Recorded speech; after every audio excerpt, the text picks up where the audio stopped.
Hi guys, welcome to my videos. So today in this video I'm going to talk about how distance education courses or in other terms education that is obtained through distance education is evaluated by WES for your Canada immigration.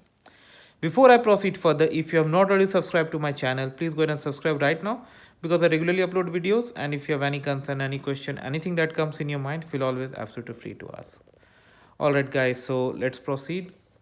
So guys, on one of my videos, one of my subscribers asked me this question. Like he had done some degree through distance education, and he was really interested to know if that would be recognized by WES for point based system or not.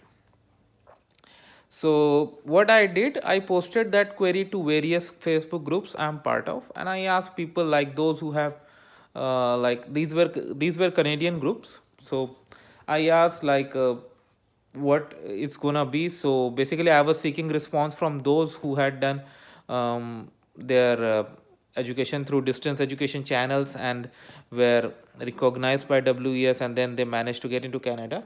So I got a lot of responses. So one person responded, yes, it is accepted. The second one even gave an example like it is accepted and he did degree from Annamalai University and it was recognized. Third person also said yes, they do. The best would be to get a preliminary report done after logging in and enter your university and course. Yes, this is a really good idea. You can check for preliminary report if it is really recognized or not. Now coming to other responses, yes, mine got accepted but downgraded. That is, a master's was recognized as a 4-year bachelor degree. Okay. Now next person said only certain degrees, not all.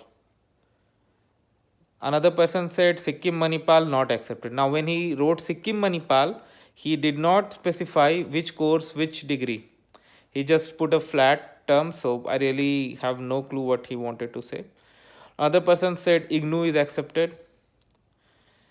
Then last comment I got, yes, mine from Himachal University Shimla was accepted. So based on the responses I got, we can say that yes, it is accepted, but yes, it also depends upon the course content and the institution. So going through the preliminary report is a very good thing you can verify. Another thing you can do, like you can do some online research, like you can contact your alumni, those who are outside, and you can really ask them if this has been accepted or not, and then you can take it from there. But based on the comments I have got, like most of the courses it seems are recognized. So I hope you like this video. Make sure to give it a like and comment, and if you have any concern, any question, anything that comes in your mind, feel always absolutely free to ask. Thank you guys.